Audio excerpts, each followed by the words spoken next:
8 o 10 minutos en el territorio continental ecuatoriano, buscando la verdad y abogando por la unidad nacional en pro de la paz y la seguridad en el Ecuador. Queremos dar la bienvenida en la revista de Opinión y Democracia a los siguientes invitados: la economista María Herrera, académica y articulista, y el doctor Galo Cárdenas Rodas, experto laboralista.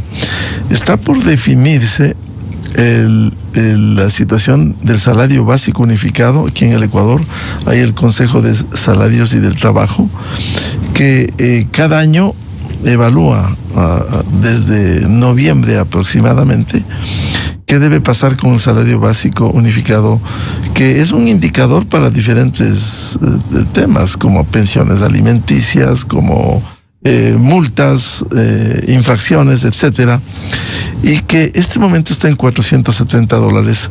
En este año hay oposición entre los empleadores, que hablan de entre alrededor de $7-9, de los trabajadores, que aspiran a $20, y en el centro está quien dirime, si no hay acuerdo entre las partes, el ministro del Trabajo. Este tema llega en medio de una situación como hoy publica a diario El Universo. El último consenso para aumentar el salario se dio hace 9 años, no se ha vuelto a dar, y ha decidido finalmente el ministro o la ministra del Trabajo. Con este antecedente, ¿cómo ve el manejo de un tema que debiera ser serio, como es la definición del aumento del salario básico unificado? Doctor Galo Cárdenas, muy buen día. Muy buenos días, estimado Miguel, a la compañera de panel y a todos los que nos ven y nos escuchan. Un saludo cordial desde la ciudad de Cuenca.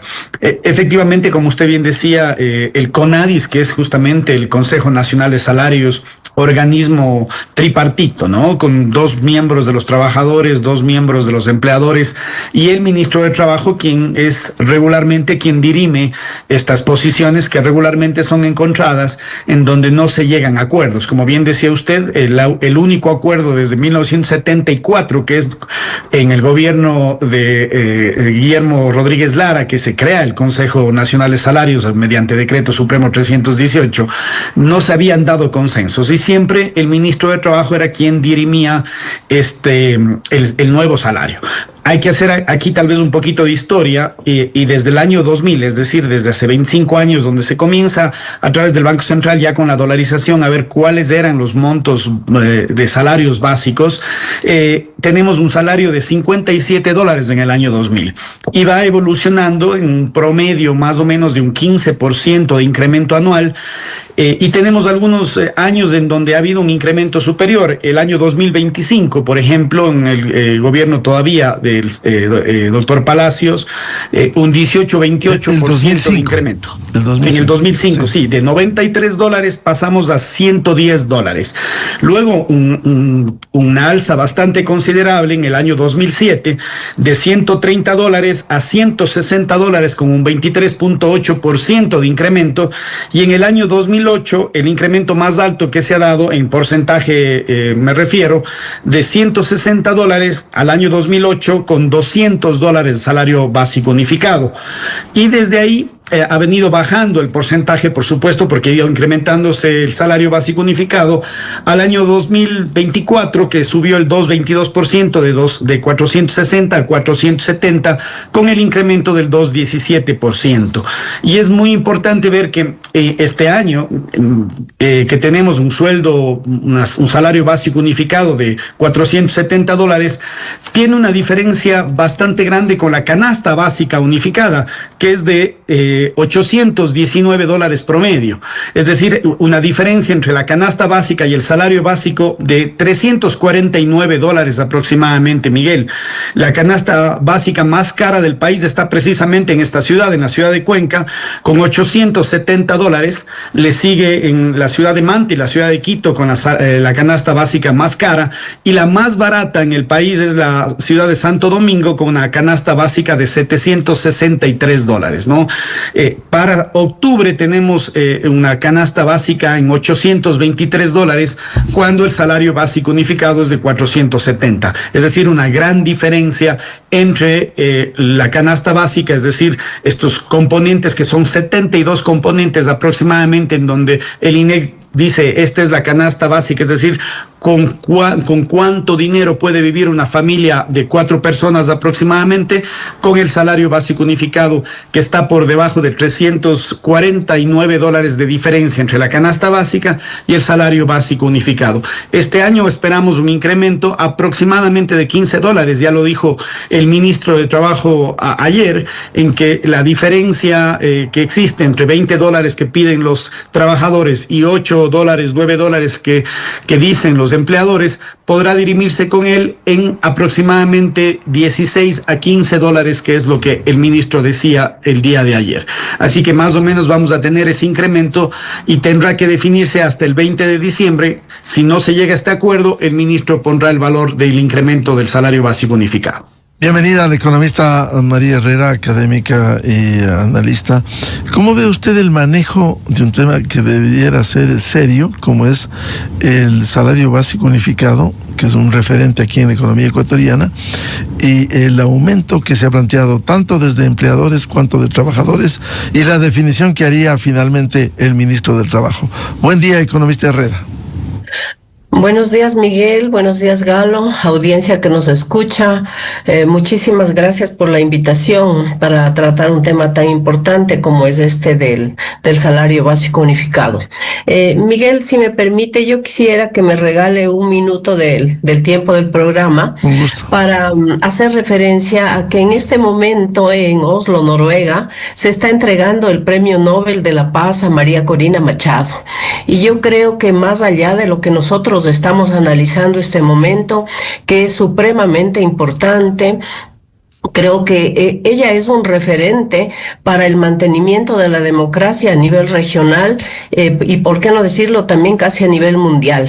Y es lo que nosotros hemos venido discutiendo aquí por mucho tiempo, que nos falta ponernos la camiseta y hacer realmente una lucha por los intereses nacionales, donde todo se soluciona adecuadamente, que es una lucha efectivamente difícil, pero sí quisiera rendir un homenaje como mujer a María Corina, porque es una persona que nos ha dado ejemplo de lo que tenemos que hacer por nuestros países y que a veces lo hacemos más cómodamente desde simplemente la teoría y no desde la práctica como su lucha nos ha indicado. Con ese antecedente y agradeciéndole el tiempo, paso a contestar su pregunta. Bueno, yo creo que el tema salario es un tema supremamente importante. Como ya nos ha dicho Galo, no es de fácil coincidencia entre el sector empresarial y el sector obrero. El gobierno tiene que hacer de intermediario. Pero claro, en el caso ecuatoriano, nuestro salario básico unificado, en este caso, es un salario que se mantiene un poco a la vanguardia de los salarios regionales. Solamente tenemos el caso de Costa Rica y de Chile, que están superándonos ampliamente al Ecuador, y en el caso ecuatoriano también lo tenemos. Y no es que de ninguna manera quiera referirme a que no haya un incremento, todo lo contrario, yo creo que ya veremos sobre la canasta básica, pero yo creo que es importantísimo que haya un ajuste acorde al nivel de vida y al nivel de crecimiento de los precios, que ventajosamente en nuestro caso es muy pequeño, porque la inflación, dada la dolarización nuestra, es muy pequeña. A septiembre la dolarización anual la inflación anual nuestra es de 1.05 puntos, y eso significa que los precios han aumentado escasamente, han aumentado muy poco. Había una presunción de que a raíz de la eliminación del subsidio al diésel se podrían incrementar los precios y tener una inflación significativa. No ha sucedido así, era cuestión de tiempo y era más bien un poco de especulación la que se había hecho al respecto, de forma que eso a nosotros, como hemos venido sosteniendo en el tiempo, la dolarización es un elemento que está presente en el escenario y que si bien no es per se un elemento que genera crecimiento, sí es un elemento, un supuesto que está ahí presente, generándonos confianza, transparencia, no inflación, no especulación, lo cual nos da un carácter más estable al salario, ¿no? Es decir, no, nuestro salario real no varía y es más bien, por el contrario, un factor que determina la estabilidad de los ecuatorianos. En el caso de ahora, de noviembre, la inflación anual incluso ha sido negativa, es decir, ha habido un decremento de los precios en ciertos productos, porque también hay que reconocer que en el caso de alimentos, por ejemplo, que ha habido el decremento, nuestro país es un país que genera abundantes recursos alimenticios y eso hace que haya una oferta adecuada de productos en el mercado que genera una disminución de precios.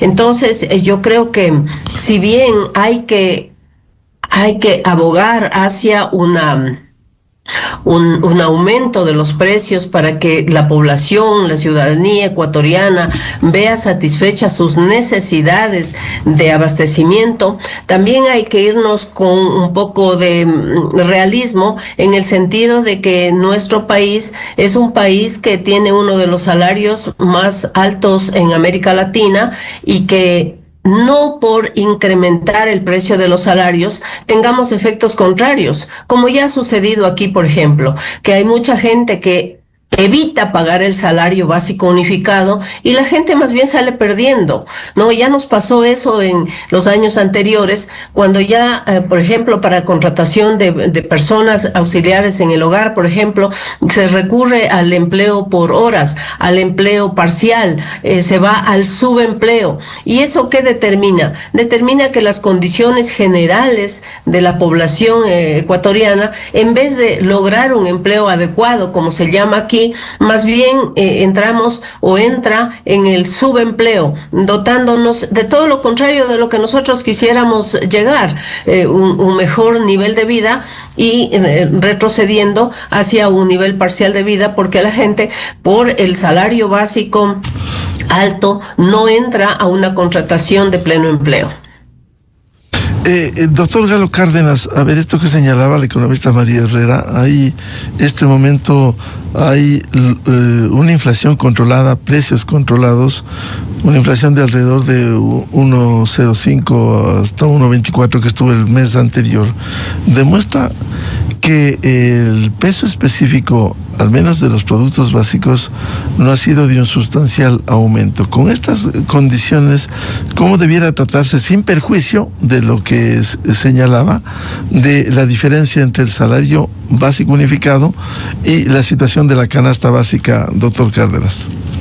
Sí, efectivamente, el CONADIS debe ser justamente este organismo técnico, es decir, quitar lo ideológico y simplemente determinar a través de fórmulas matemáticas cuál es el verdadero aumento que debe darse en el salario básico unificado.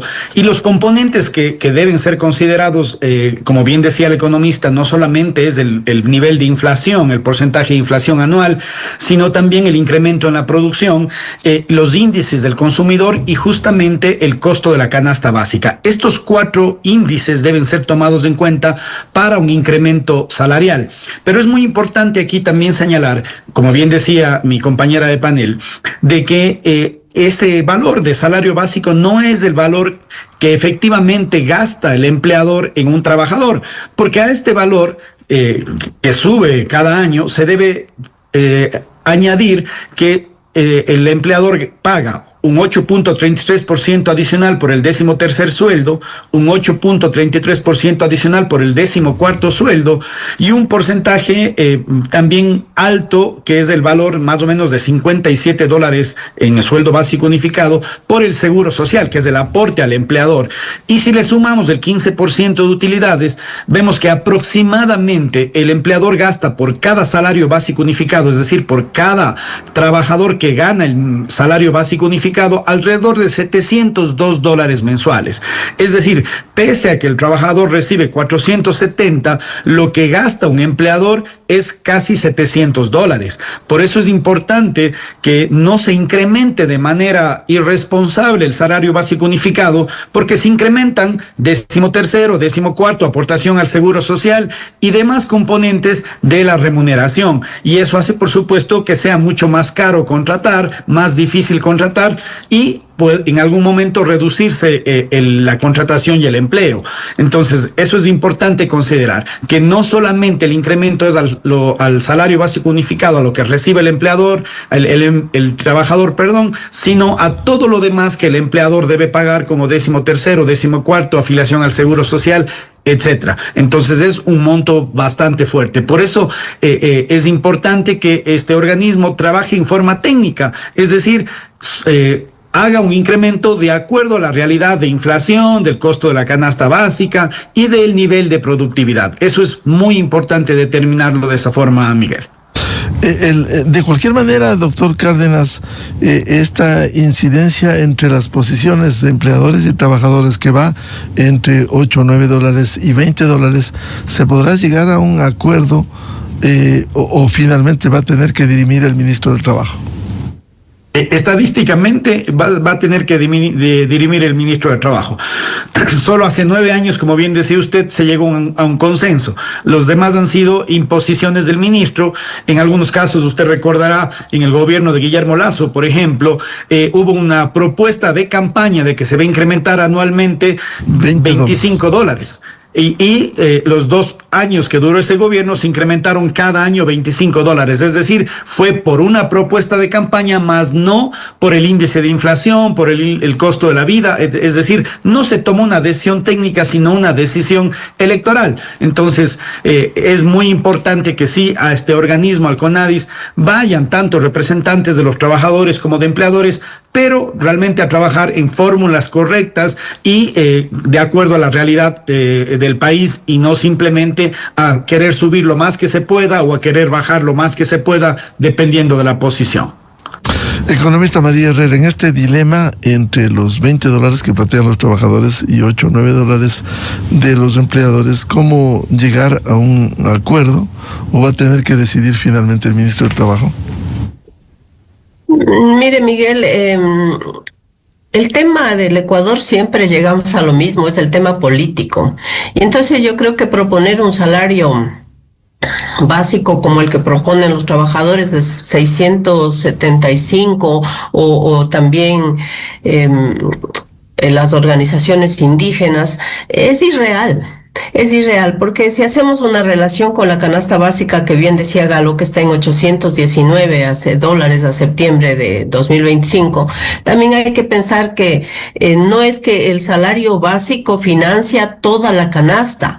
El concepto para la canasta básica está tomado como en realidad un conjunto de bienes y servicios para 4 personas, pero con 1.6 perceptores. ¿Qué significa eso? Que se asume que la canasta básica está financiada por 1.6 miembros de ese conjunto de las 4 personas. Entonces, ¿será que trabaja a tiempo completo o con un empleo adecuado el jefe de hogar, sea el esposo o la esposa, y al revés, ¿no? O sea, si el esposo trabaja a tiempo completo, probablemente la esposa trabaja medio tiempo. Si la esposa no trabaja, probablemente un hijo que es miembro del hogar trabaja a medio tiempo. Y entonces cuando nosotros hacemos ese cálculo de 1.6, resulta que sí, que ese salario básico sí logra cumplir la canasta básica. Y si tomamos en cuenta todavía más de que nuestra inflación es, como se decía antes, es una inflación relativamente baja, con incluso meses donde hay deflación, entonces podríamos estar viendo que sí tiene que haber un incremento, pero que no puede exagerarse en el incremento precisamente de la canasta. Ahora, es difícil que se pongan de acuerdo empleadores y trabajadores, ya ustedes lo han manifestado ampliamente, no hay esta posibilidad de acuerdo, y vuelvo a reiterar, es que aquí el tema es ideológico y político. Entonces nosotros tenemos que tendríamos que pensar, como ya lo ha dicho bien Galo, que sea una fórmula técnica la que defina lo que debemos nosotros aumentar. Y ahí el INE tiene la batuta, o sea, pues hacer un cálculo respecto de la inflación promedio, pues hacer un cálculo de lo que ha incidido diferentes factores económicos, ¿no? Como la producción, por ejemplo, como la disminución de subsidios, por ejemplo, en el tema del bienestar de los ecuatorianos, y con un análisis mucho más detallado de cuánto puede ser realmente objetivo y real ese incremento que permita, como lo he manifestado anteriormente, que pueda eso llevar hacia una mejor y mayor contratación de los ecuatorianos, y no lo inverso, no pensando que subimos el salario en teoría, en los libros, pero en la práctica va a haber más bien una disminución del empleo pleno, una disminución del empleo adecuado y un incremento del subempleo, que es lo que no queremos, porque eso determina una distorsión de la situación laboral en el Ecuador. ¿Y por qué no, economista Herrera, mantener en un tema importante y delicado la parte técnica antes que, como usted decía, se impone a veces lo político y lo ideológico? Bueno, porque hay intereses creados. Entonces hacemos cada tema que hay de discusión en el Ecuador, cada tema que es importante, lo llevamos a niveles de confrontación político-ideológico. Y entonces ahí es una lucha entre que tengo que ganar yo, o tiene que ganar el gobierno, o tiene que ganar el pueblo, o las fuerzas populares, los movimientos sociales. Miremos lo que acabó de pasar en el paro. O sea, estuvo totalmente explicada la situación, y yo creo que hay una evidencia de que, por ejemplo, en el caso del subsidio al diésel, y no solamente a él, sino todos los subsidios que tenemos y hemos tenido, nos reflejan una distorsión económica. Pero se llevó a ¿qué? Se llevó a una confrontación entre grupos sociales frente al gobierno, con todas las pérdidas que nosotros conocemos inmensas, que se hubiera podido bien utilizar en diferentes rubros, como educación, como salud, los mismos créditos, los mismos bonos que se hacen para los diferentes sectores sociales que están necesitando para poder elevar su nivel o su condición de vida. Y entonces, cuando llevamos estos temas importantísimos para el país a la confrontación, lo que estamos es perdiendo. No pierde solo un grupo, pierde el país. Y nosotros hoy, que de alguna manera, y quiero decirlo, que de alguna manera estamos emprendiendo un poco un nuevo rostro del Ecuador hacia el mundo, ¿no? A raíz de acuerdos internacionales de disminución del riesgo país, de promoción del país como sitio para inversión extranjera. No podemos irnos a este tipo de conflictos que nuestros inversionistas o los inversionistas internacionales vean una imagen desdibujada de lo que queremos ser. Porque el salario obviamente va a ser un elemento indispensable a la hora que, por ejemplo, los inversionistas extranjeros quieran venir a hacerlo en el país. Entonces, hay que tomar en cuenta este tipo de situaciones y conjugar en el entorno, en el universo nacional, para que nosotros podamos proyectar estabilidad, proyectamos seguridad física, jurídica, estabilidad económica, crecimiento, y lo contrario, pues lo contrario nos da una imagen negativa, y que no podemos llegar a cumplir los objetivos que el gobierno se ha propuesto, con errores y todo, pero que se ha propuesto, y que estaríamos en camino a lograrlo. Doctor Galo Cárdenas, esto que señalaba el economista María Herrera, ¿cómo lograr que se imponga el sustento técnico antes que lo político e ideológico en un tema delicado, importante, como es la fijación del salario básico unificado? Sí, yo creo que María hablaba con mucha claridad de que cuando se toman decisiones que deben ser técnicas simplemente por intereses creados o por demagogia o por quedar bien con uno u otro grupo, es cuando comienzan los problemas, cuando comienza la ilegalidad, cuando las personas no quieren pagar el salario básico, lo hacen por debajo de la mesa, cuando hay una subcontratación. Y aquí, Miguel, es importante pensar de que en el Ecuador, de cada 10 personas, solamente 3 reciben el salario básico unificado, es decir, tienen un empleo pleno, afiliación al seguro social, 13º, 14º, vacaciones, es decir, solamente 3 de cada 10. 7 personas están en el desempleo, están en el subempleo. Por lo tanto, no tienen, les importa muy poco cuál es el salario básico unificado porque no lo reciben, porque no reciben la afiliación al seguro social y los demás beneficios sociales. Por eso es muy importante que no solamente se nombre por parte de los empleadores y trabajadores a los representantes, al CONADIS, y puedan llegar a ponerse de acuerdo, sino que yo creería que a través de un decreto presidencial debe ser una fórmula técnica que determine cuál es el alza anual, es decir, tomando la inflación, tomando el índice de producción y el valor de la canasta básica, simplemente con una fórmula se determine cuál es el alza que debe darse cada año. Para que una conversación entre posiciones a veces encontradas, diferentes, si mediante una fórmula técnica se puede llegar a un consenso, entre comillas, a un valor real que no afecte tanto al empleador como al trabajador. Es realmente indispensable promover el trabajo. Y bien decía María, si existe un salario básico totalmente irreal y beneficios laborales totalmente irreales, como por ejemplo la jubilación patronal, que hay que tocarla y hay que en algún momento eliminarla, y lo digo claramente, porque está logrando que se despidan a personas que tienen 18, 19 años de trabajo para evitar pagar la jubilación patronal, y más aún ahora con decisiones de la Corte Nacional de la Sala Laboral que van en contra del empleo, porque hacen que los trabajadores de ese tiempo de trabajo sean despedidos para no pagar cifras enormes de jubilación patronal. Si no se toman decisiones correctas, la inversión extranjera y la inversión nacional no va a llegar nunca, porque vas a ver que es muy caro trabajar en el Ecuador. En el Ecuador tenemos 40 horas de trabajo, en el Perú tenemos 44, en Colombia 44 igual, es decir, se trabaja medio día más a la semana, en Ecuador menos, y el salario es más alto en Ecuador que en Colombia y que en Perú. Somos el único país que tiene doble jubilación, uno de los pocos países que tiene 2 subsueldos, el 13º y el 14º, 15% de utilidades anuales a los trabajadores. Entonces, sí tenemos que pensar en que en este mundo globalizado, donde el inversionista busca el mejor campo, el mejor mercado para poner su dinero, que debemos tener primero seguridad jurídica y sobre todo una política salarial adecuada y técnica, Miguel. El doctor Galo Cárdenas ha puesto en análisis 2 temas fundamentales que quiero plantearles.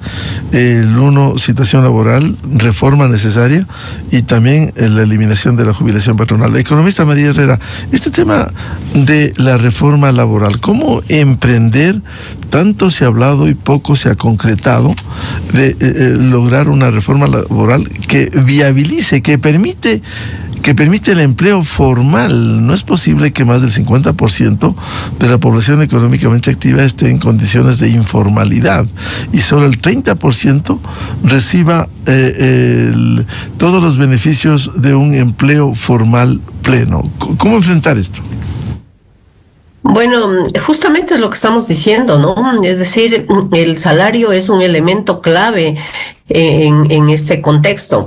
Sin embargo, aquí en el Ecuador siempre se inauguran, se hablan de mesas de diálogo, pero el diálogo no llega, el diálogo no se hace presente, siempre hay esta radicalidad en las posturas. Entonces yo creería que algún rato el Ecuador tiene que emprender en esto en beneficio precisamente de los ecuatorianos, que es lo que los políticos nos dicen siempre, pero que pocas veces se concreta, porque siempre estamos viendo casos que están alejados de este objetivo nacional. Tendríamos que emprender, lamentablemente en la agenda escueta que ha hecho el gobierno y que nos ha presentado no está contemplada una reforma laboral, pero esto tiene que venir en cualquier momento, porque es un elemento básico, es un elemento importante donde tiene que abordarse estos temas, como por ejemplo el trabajo por horas, como por ejemplo el trabajo temporal, entonces estacional, ¿no? De acuerdo a las diferentes épocas del año. No se ha hecho, pero todo el Ecuador sabe que esto apremia y que tiene que tratarse. Yo pienso que ¿por qué no se ha tratado básicamente eso? Porque es un tema muy álgido, porque es un tema donde hay esta demanda de los sectores sociales de que haya un salario precisamente por sobre los 600, 700 dólares, lo cual es totalmente inviable desde todo punto de vista, desde el punto de vista técnico, desde el punto de vista político, desde el punto de vista económico. No podemos llegar a esos niveles. Entonces, yo pensaría que el gobierno, por ejemplo, prefiere trabajar en otros campos para que esto vaya cayendo por su propio peso. Sin embargo, no se puede dejar de lado, sabemos que es supremamente importante, que es uno, como yo he dicho, uno de los elementos que configuran el rostro de la imagen del país hacia lo interno y por supuesto hacia lo externo, en lo cual hay mucho interés ahora. Está precisamente en el debate y ahorita en la Corte Constitucional este acuerdo con los Emiratos Árabes Unidos que aparentemente nos traería bastante inversión extranjera, y creo que un elemento fortificante para este tipo de acuerdos sería el salario. Y entonces, insisto, no vaya a creerse que no queremos un aumento, todo lo contrario. Los ecuatorianos merecen eso, pero que ese salario sea adecuado, que ese salario responda a las condiciones que estamos viviendo y que no se haga simplemente un uso político o un uso demagógico de este tema, que lo que lleva es a que el Ecuador pierda.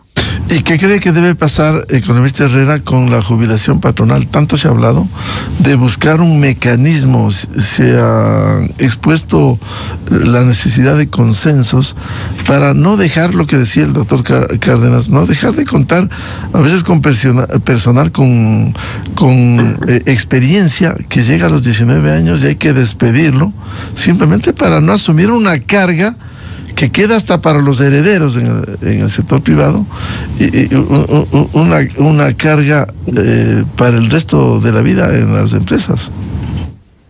Bueno, ese es un ejemplo clarísimo de lo teórico versus lo práctico. Ya Galo lo ha dicho, y conocemos empresas que en este momento están despidiendo a todas aquellas personas que tienen 18 y 19 años. ¿Por qué? Porque la jubilación patronal es irreal, es imposible de que la empresa lo pague. Entonces, ese es un ejemplo en el que tendríamos que fijarnos nosotros ahora, ¿no? Y lo otro que habíamos dicho también es comparar nuestros salarios con los de otros países. Al final, el salario que se paga en Perú, por ejemplo, comparemos, ¿no? El salario que se paga, que es de 200, no llega a los 300 dólares en el Perú. Y Perú económicamente está mucho mejor que el Ecuador. Recibe inversión extranjera, exporta cualquier cantidad de bienes y servicios. Se ha convertido en un mayor exportador en términos relativos más que Chile, que era el que llevaba la batuta en el contexto regional. Entonces tenemos que ver un poco más allá de la nariz y saber lo que queremos como país, saber que este tipo de decisiones que adoptamos, como de la jubilación patronal, lo que nos hacen es más daño que bien, no solamente porque hacen daño a las personas como tal, cuando tienen que salir y dejar sus trabajos probablemente a las puertas de una jubilación,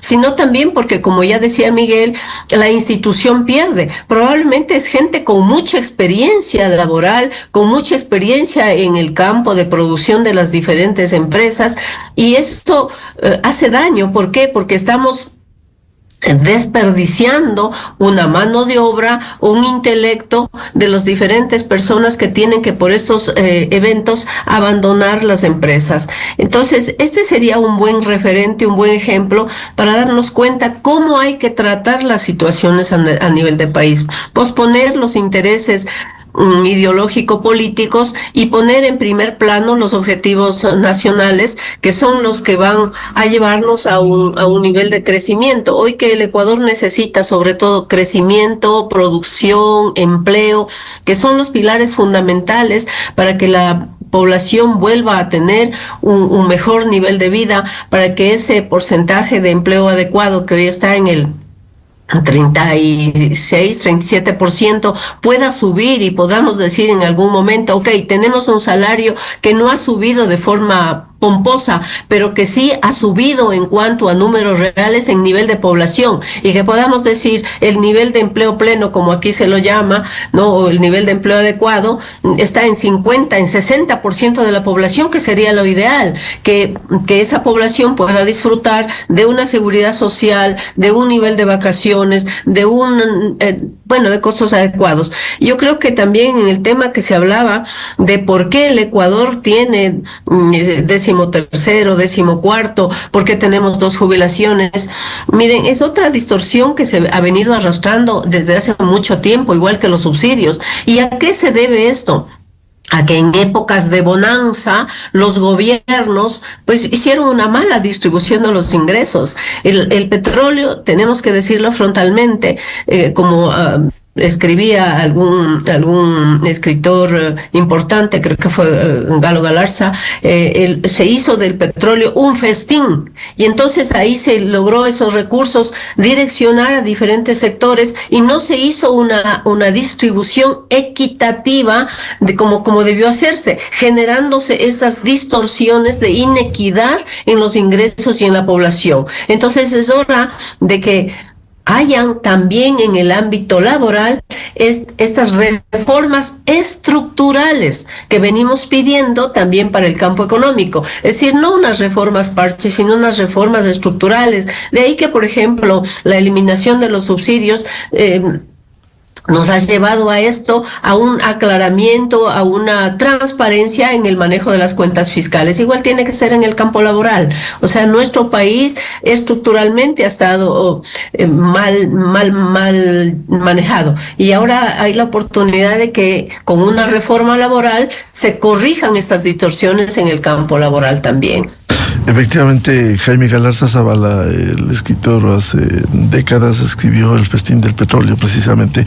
El doctor Galo Cárdenas, ¿qué hacer entonces con la jubilación patronal? Se ha hablado tanto, recuerdo la anterior ministra, se empeñó, hizo diálogos, acuerdos, la creación de un fondo que beneficiaría a los propios trabajadores a fin de que mantengan una estabilidad, y se cree un fondo que pudiera incluso llevarse si cambian de empresa. Pero esto no se ha logrado y sigue vigente tanto la jubilación patronal cuanto sus defectos, como es el despido de gente, de trabajadores con experiencia. Doctor Cárdenas, ¿cuál es la salida? Así es, Miguel. Hay que recordar, como bien decía María, que nuestro Código Laboral es de 1938, es decir, tiene 87 años de creación, creado con una realidad tan diferente a la actual, demasiado diferente, y no hay reformas serias, y más bien, a mi criterio, como en el 2016, hubieron retrocesos a nuestra legislación laboral. En el tema importante que es la jubilación patronal, yo creería que deberíamos eliminarla, así de tajante, así de claro. La creación de un fondo adicional que pueda llevarse el trabajador a cualquier lado es un incremento nuevamente a un gasto del empleador, es decir, un incremento justamente a los sueldos, a todo lo que el empleador tiene que aportar. Y yo creo que aquí hay que hacer un poquito de historia nada más. Recordemos por qué se creó la jubilación patronal. Justamente cuando los trabajadores del ferrocarril terminaban ya o querían jubilarse en la década de 1930, la caja del seguro, que era el antiguo seguro social, no estaba todavía fuerte, generaba recursos. Se creó la jubilación patronal hasta que el seguro social tenga más de 25 años y el seguro social pueda pagar la jubilación.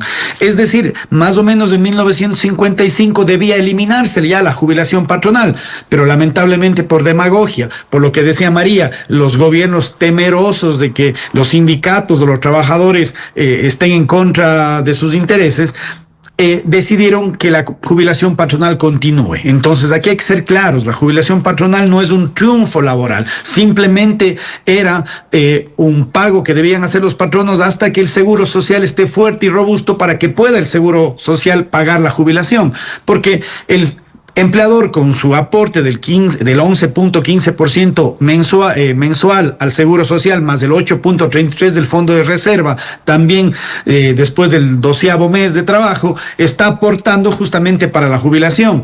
Y aquí hay algo importante, Miguel. La Corte Nacional hace 2 años hizo algo tremendo a mi criterio: quitar el límite que había para la jubilación patronal. Si ya teníamos la carga que era un salario básico unificado mínimo para la persona que se jubilaba, la Corte Nacional eliminó eso y dijo que no, que el artículo 216 del Código de Trabajo está equivocado y que cualquier persona puede tener una jubilación patronal de acuerdo al sueldo que tenía. Por lo tanto, una persona que tenía $1,500, $1,900, $2,000 de sueldo puede jubilarse patronalmente con un valor muy parecido al valor de sueldo.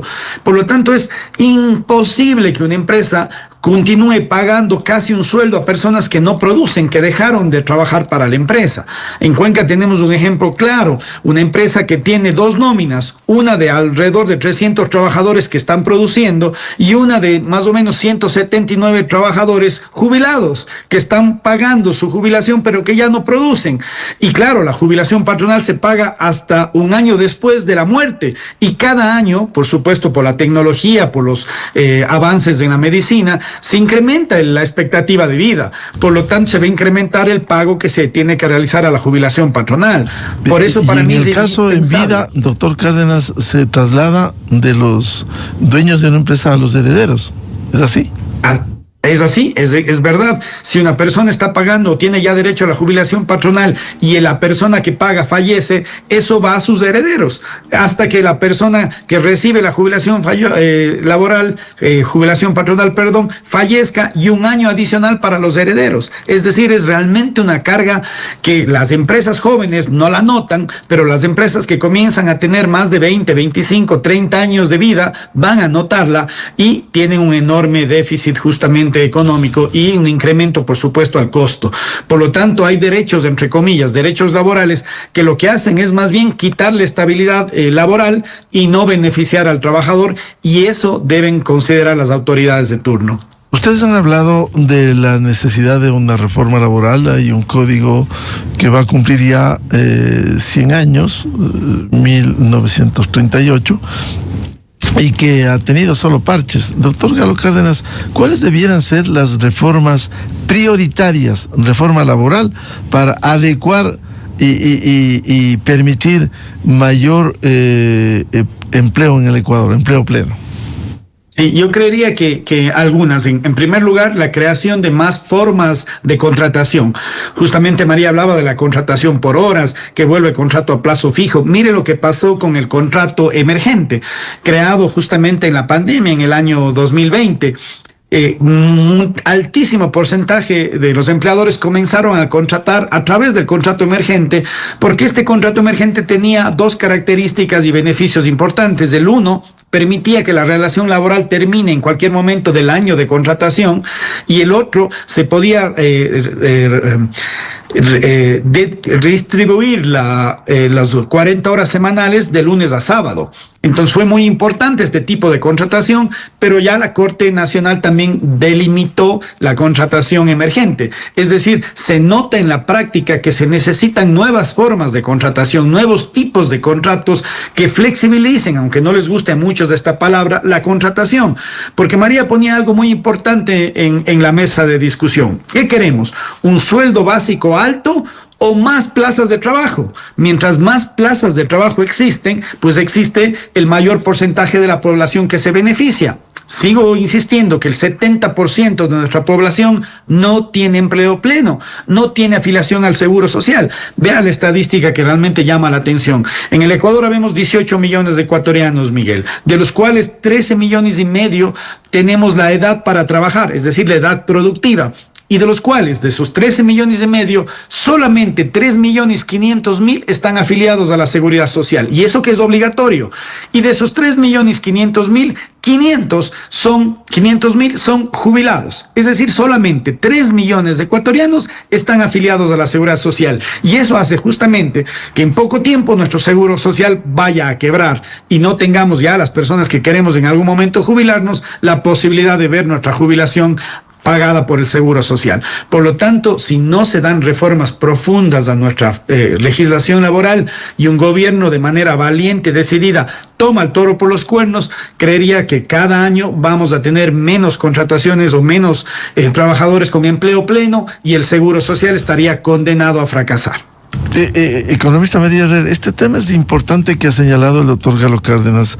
Si no se hacen reformas laborales profundas, incluso el Seguro Social ecuatoriano, si mantiene el actual modelo, si no hay cambios, va a colapsar. Esto lo vienen advirtiendo desde hace años, especialmente en sus dos fondos. El fondo de pensiones, porque ni siquiera el 40% que le pone el Estado ecuatoriano abastece, se sigue reduciendo el fondo que ha sido acumulado, y por otro lado el fondo de salud, que es un fondo interminable que no se va a solucionar con el acuerdo del pago periódico del Estado al sector de la salud, del Seguro Social. ¿Cómo emprender estas reformas laborales que también redunde en el sostenimiento del Seguro Social ecuatoriano?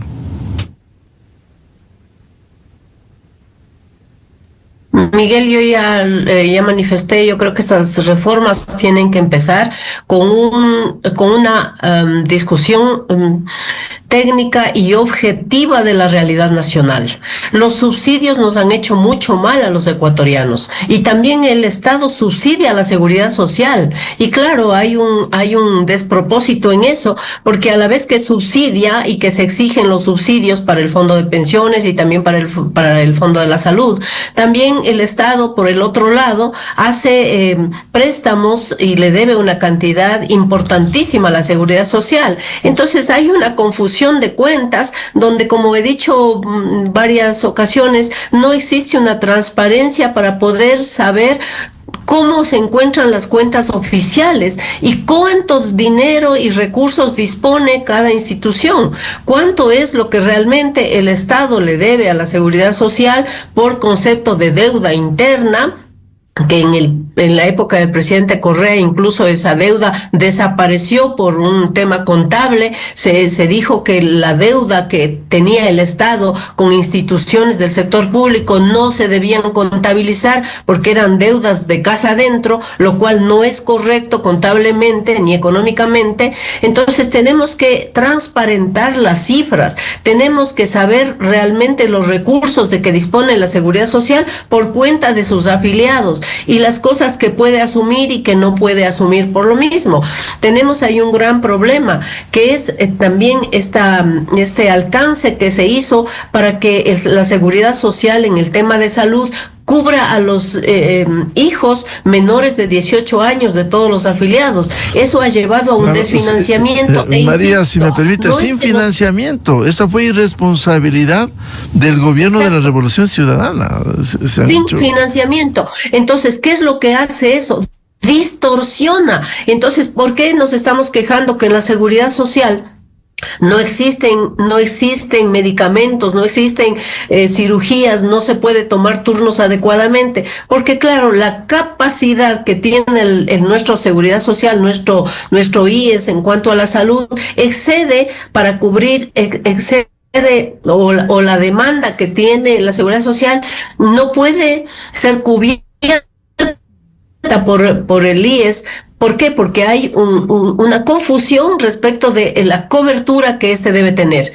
Entonces, yo creo que hay que sentarse a la mesa, examinar las cuentas, ver lo que técnicamente corresponde, ver lo que haría bien a estos objetivos de país y tomar decisiones. Pero eso es vedado en el Ecuador, porque aquí hemos hecho de la confrontación un tema de convivencia, un modus vivendi en la confrontación, pensando que yo voy a ganar si es que digo una cosa u otra cosa, y el país está perdiendo. Entonces, yo insisto en que tienen que haber unas reformas estructurales, tomando en cuenta lo que hemos dicho, la jubilación, el tema del salario, si es importante el valor del salario o el incremento de la cantidad de trabajadores con pleno empleo, etcétera, la contratación por horas, la contratación estacional, que favorezca la producción. Es que hacemos, a veces me parece todo lo contrario, hacemos lo que comúnmente decimos lo del cangrejo, queremos más producción, pero ponemos unas condiciones que no nos llevan a que haya mayor producción, porque la contratación con un salario más alto va a ser menor.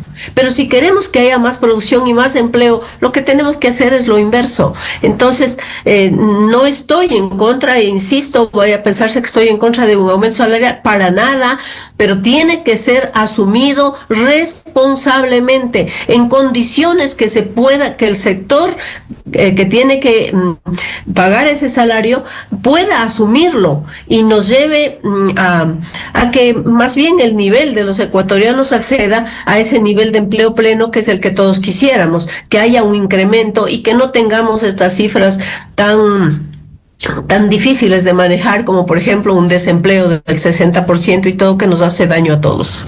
Sí, al doctor Galo Cárdenas y al economista María Herrera les tocaría definir el salario, el incremento del salario básico unificado.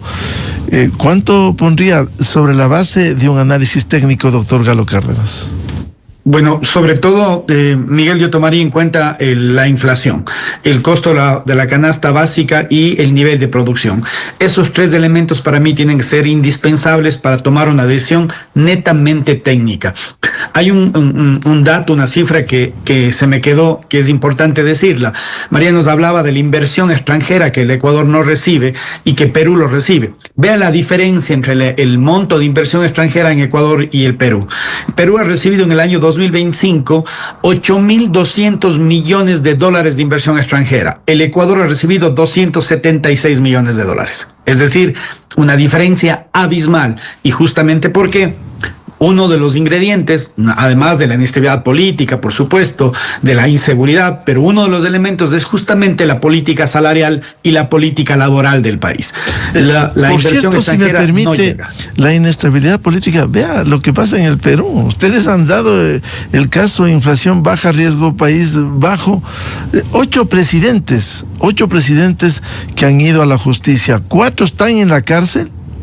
Uno salió solo a morir en su casa, Fujimori. Uno se suicidó, Alan García.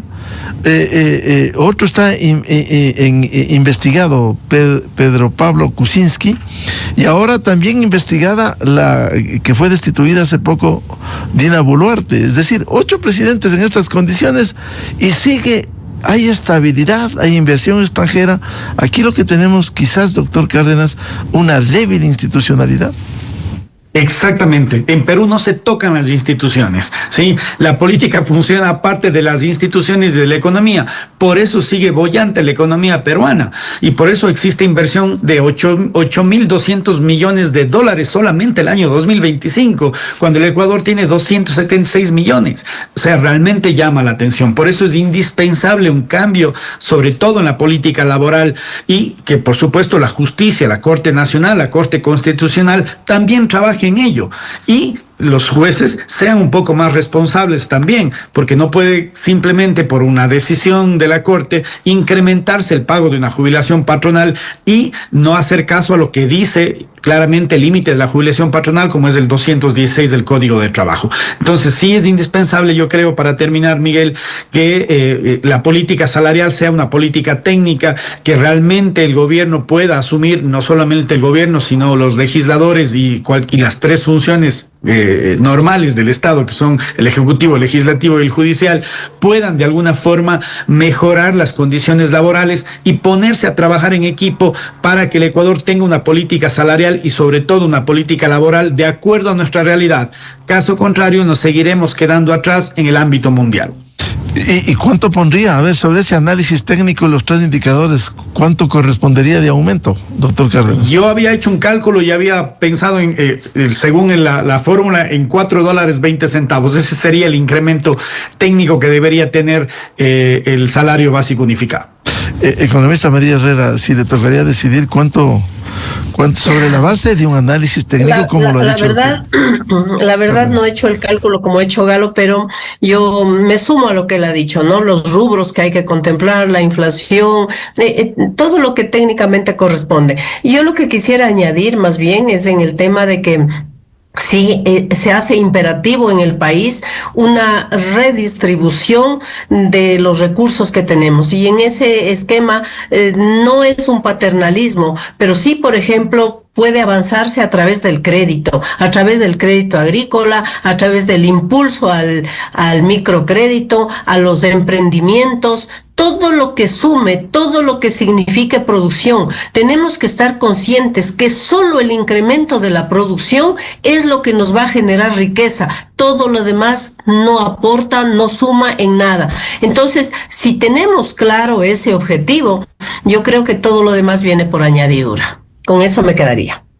Bien, muchas gracias por aportar a este debate a propósito de lo que debe resolver en el Consejo de Salarios y si dirime o no el ministro del Trabajo si no se ponen de acuerdo las partes, empleadores y trabajadores. Muchas gracias al economista María Herrera, académica y analista económica, y el abogado laboralista doctor Galo Cárdenas Rodas. Muchas gracias su aporte. Gracias a usted, Miguel. Gracias, Miguel. Un gusto. Buenos días. Muchas gracias. Antes de cerrar la revista de Opinión Democracia, vamos a dar a conocer la noticia que en el mundo ha circulado el día de hoy, a propósito del Día Universal de los Derechos Humanos, 10 de diciembre. Se realizó el acto de reconocimiento y entrega del Premio Nobel de la Paz a la hija de la heroína venezolana María Corina Machado, que por temas de seguridad, imagínense lo que vivimos en el mundo, países como los europeos o los nórdicos, en donde hay garantías, hay seguridad, pero ¿qué garantiza si el gobierno venezolano tiene el cartel de los Sol, está vinculado, que así como asesinaron a un oficial de menor rango en Chile, las fuerzas venezolanas, ahora simplemente corre riesgo la María Corina Machado? Recibió su hija. Vamos a poner el audio de su hija, Ana Corina Sosa, que recibió con beneplácito este reconocimiento del mundo a María Corina Machado. Este premio tiene un significado profundo. Le recuerda al mundo que la democracia sí es esencial para la paz. Y lo más importante de todo, lo que nosotros